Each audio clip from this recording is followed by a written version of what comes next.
It is a very active weather pattern taking shape across central and eastern Kentucky. I've got a big temperature spike and tumble, and oh, by the way, more rounds of storms just ahead.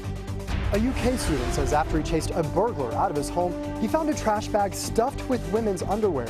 The police are now looking into it. An increase in minimum wage is discussed once again in Lexington. Tracking, alerting, protecting. This is WKYT News at 5. Good afternoon to you. We have some storms popping up around the area this afternoon. And a few of them have led to warnings for some counties. Let's check in with our chief meteorologist, Chris Bailey. He's tracking the situation on the First Alert Defender.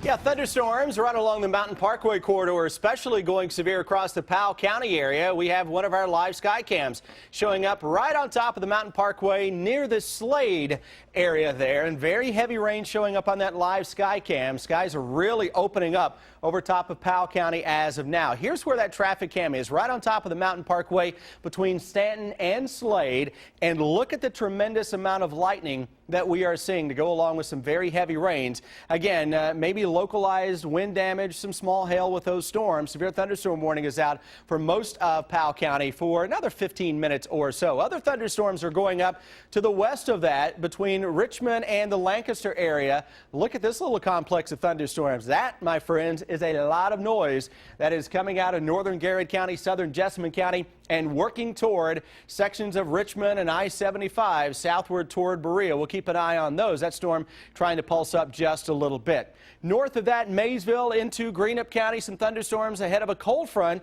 that is slowly but surely edging its way on toward the south. You look at Defender on a broad view here, you're noticing that we don't have this big, huge complex of storms out there. Storms here, storm or two here, though this round may try to increase just a bit the farther south that we go. We'll keep an eye on that. That is leading the charge for a little cooler brand of air, less humidity coming in as we go into the day tomorrow, too. Look at the air north of the Ohio River.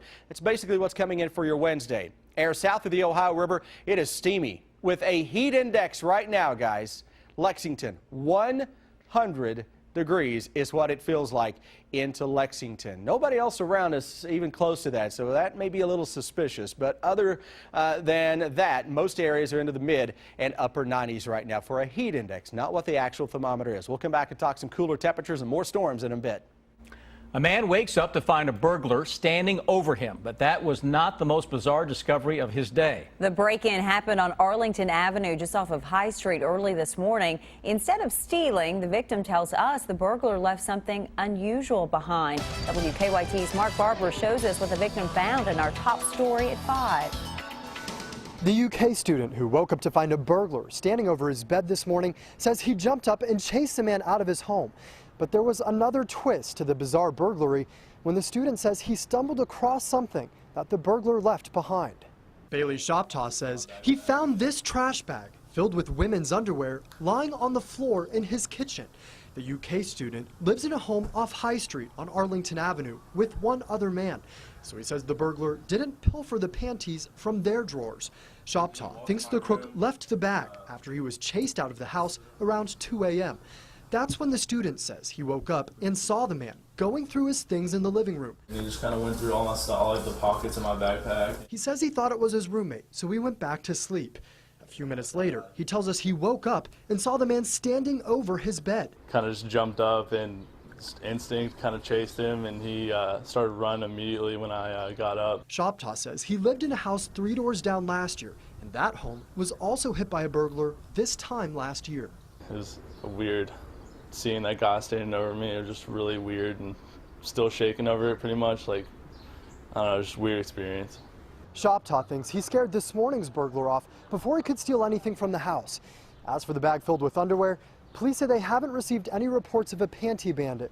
However, they say they are trying to figure out where the underwear came from. In Lexington, Mark Barber, WKYT.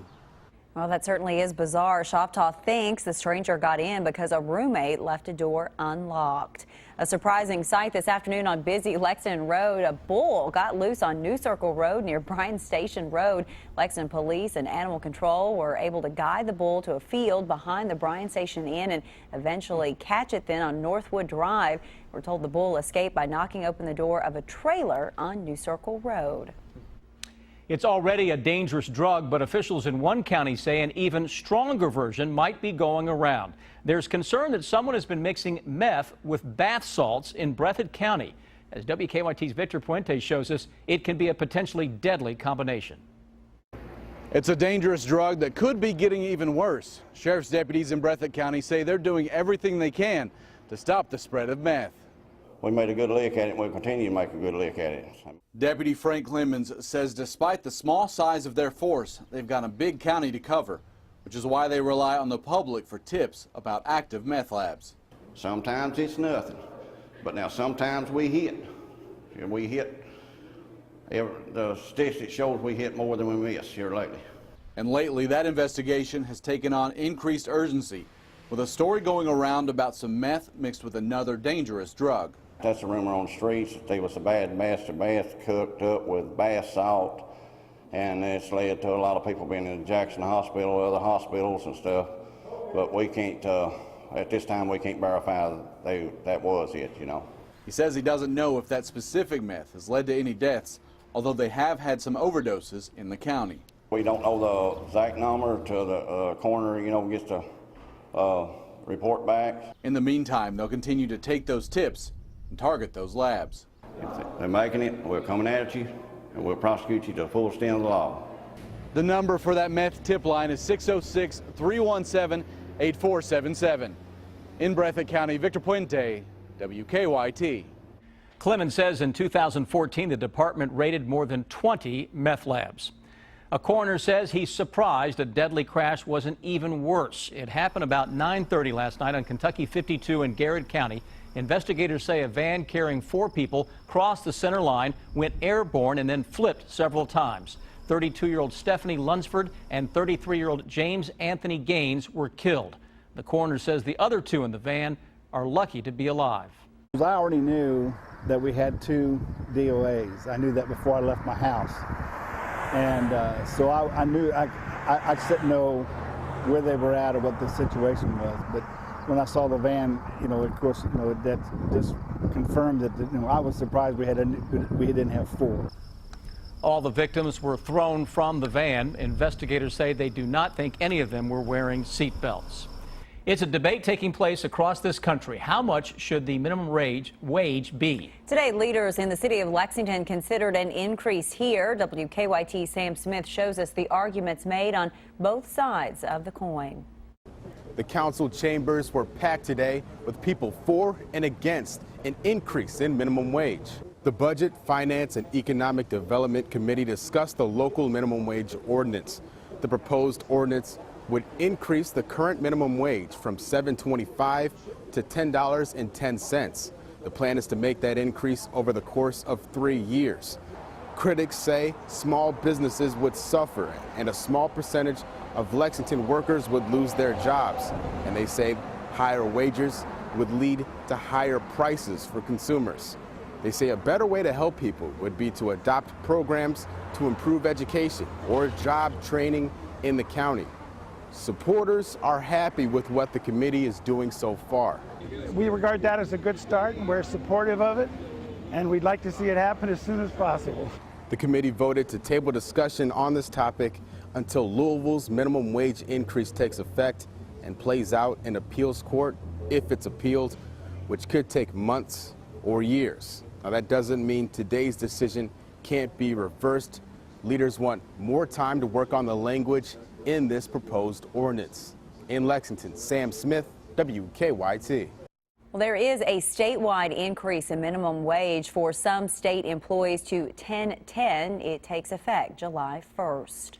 State police need your help with an investigation. Police are hoping that someone in the Clearfield area of Rowan County has a security system that films roadways. They're specifically looking for footage on June 18th and 19th in the areas of Dry Creek, Kentucky 519 and McBrayer Road. They say it's in connection to a felony case, but they're not revealing any other details. If you can help out, you're asked to call the Morehead State Police Post. South Carolina's legislature is considering a measure to remove a Confederate flag from the Capitol grounds. And this comes nearly a week after 9 people were killed inside a historic black church in Charleston. Police say the suspect is a white supremacist photographed with the flag. Marley Hall has more on the debate. South Carolina lawmakers cheered as they approved a measure to discuss removing the Confederate flag from the State House grounds. If ever there's going to be a day when South Carolina can rise and be the state that it claims that it is, this is the day. Outside, hundreds gathered to demand the flag be taken down. The tipping point was last week's massacre at a black church in Charleston, in which 9 people died. The alleged gunman was photographed waving the stars and bars. It's been a symbol of hatred, and it's been a symbol of racism since it was first flown. Walmart, eBay, and other major retailers are halting sales of Confederate-themed items. And the governor of Virginia, one of 9 states to include Confederate flags on its license plates, is moving to ban the design. But the backlash is also creating a boom. At Amazon.com, sales of Confederate flags are up more than 3,000%. But not everyone who attended today's rally thinks the banner should come down. If they take it off and put it in a museum, it's not going to change the feelings. There's people that are going to have hate in them no matter what. Removing the flag requires a 2/3 vote by both houses of the legislature. Marley Hall, CBS News, Columbia, South Carolina. Mississippi has a Confederate flag on its own state flag. Lawmakers there are divided on whether it should be removed. The National Weather Service is in southern Iowa today to confirm a tornado touched down there last night. The storm badly damaged a grocery store in the town of Albia. About 50 employees and customers took shelter in a cooler. The storm shattered the store's windows and sent glass flying into a nearby neighborhood. It was the scariest thing I've ever seen. And like the building is shaking, your ears like all of a sudden just popped, and like people were crying. It just felt so unreal. A tornado also touched down in part of Illinois yesterday. More than 600 people have died in a heat wave in Pakistan. Temperatures reaching 113 degrees in the southern province over the weekend. Power outages also hit the city, leaving fans and air conditioners inoperable. Health officials say they do expect that death toll to go up even more. The U.S. will send military arms to 6 European nations. The decision is in response to Russia's recent aggression in the region. The supplies include tanks, machine guns, and armored vehicles. They will go to Estonia, Latvia, Lithuania, Poland, Romania, and Bulgaria. The U.S. says it's also prepared to provide intelligence, special operation forces, and aircraft support if needed. The company behind a massive airbag recall faced lawmakers today. Executives from Takata answered questions on Capitol Hill. The company had to issue a recall after reports of its airbags exploding when they inflated. The problem has been linked to 8 deaths. Executives assured lawmakers the replacement airbags are safe because they use a different part to inflate than the recalled ones. Would you want your daughter to drive a vehicle with Takata airbag that you had replaced the bat wing ammonium nitrate? The car that my wife and children drive in every day uses one of these ammonium nitrate inflators. Takata says it's still investigating the reason the old airbags exploded with too much force. It is time now for better living, health, education, and consumer news that impacts your life. There's a consumer alert today about bottled water. Niagara Bottling has issued a voluntary recall over E. coli concerns. The water was bottled between June 10th and June 18th at 2 plants in Pennsylvania. Recalled bottles have expiration dates of December 2016. There are no indication any water is contaminated, and no illnesses have been reported. Having high blood pressure as a young adult can cause heart problems later in life. Researchers followed 2,500 men and women for 25 years. They found those who have had elevated blood pressure at the start of the study were more likely to have problems with their left ventricle once they reach middle age. Researchers say blood pressure on the high end of normal should be addressed early on to protect heart health in the future. Short but frequent bursts of exercise might be best for teenagers. One study compared two groups of children. They found those who exercised in intense 2-minute spurts at least 4 times a day had better health benefits than those who exercise at a moderate intensity over a longer period of time. Well, having a baby can be stressful both mentally and physically, but there are ways to help alleviate that stress and give yourself a good workout. Tamika Jones looks at the benefits of water aerobics. The ladies here have one thing in common. They're soon-to-be moms for the first time. They're excited to physically prepare for their baby's arrival in this aquatic aerobics class. It's great to be weightless in the water and don't risk any injury. You know, risk of injury is low. I think swimming, in my opinion, is the best form of exercise for pregnant women. Why is that? The reason is that the buoyancy of the water supports the patient, and as they progress in the pregnancy, they're increasing strain and tension and pressure on the weight-bearing joints, the hips, the knees, and the ankles. We use the weights under the water, which really feels good. It feels like a workout on my arms, and then even just kicking and like swimming our laps really feels like I can feel it in my muscles. It's good. Exercise can relieve many common complications related to pregnancy, like sleeplessness, swelling, backaches, bloating, and constipation. I've had some back issues related to my pregnancy, and it's been such a wonderful thing to be able to come into the water. Tamika Jones, Atlanta.